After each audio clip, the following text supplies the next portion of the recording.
The greatest moment at Huntington Avenue Grounds took place on October 13, 1903. In the late 19th century, Major League Baseball's National League was known for being the elite league in professional baseball and was considered to have a monopoly over the game. Then, in 1894, an American baseball executive by the name of Ban Johnson became president of the minor Western League. He believed that the National League needed competition and would formulate a plan that by the end of the century would see the Western League become the American League. The American League would officially become a part of Major League Baseball in 1901, and by 1902 was rivaling the National League in popularity. This would upset the National League and would create a feud between both leagues, but they would settle the dispute in 1903 by agreeing that the champion of each league would play each other come October to see who was better. This playoff matchup would be called the World Series.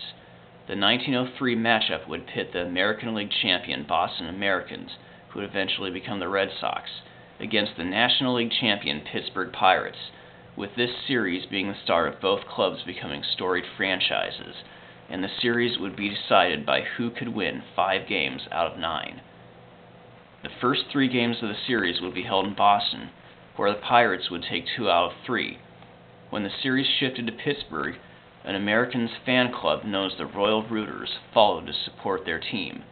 At the next 4 games, the Royal Rooters would sing their theme song, Tessie, to encourage their team and distract the Pirates. Although Pittsburgh would win Game 4, the encouragement given by the Royal Rooters would motivate the Americans, and they would win the next 3 games, returning to Boston with a 4-3 lead. Starting for the Americans was Game 6 winner Bill Dineen, who won 2 of his 3 decisions, and for the Pirates was Deacon Philippi, who had won all 3 of Pittsburgh's decisions and was hoping to atone for his loss in Game 7. The game would be held scoreless for the first 3 innings. Then in the bottom of the 4th, Boston would put runners at second and third with 1 out with Hobie Ferris at the plate. Ferris would single to center to drive in both runs, giving the Americans a 2-0 lead. Then in the top of the 5th, Jimmy Sebring came up with 2 out and hit a single to left to bring up catcher Ed Phelps, representing the tying run.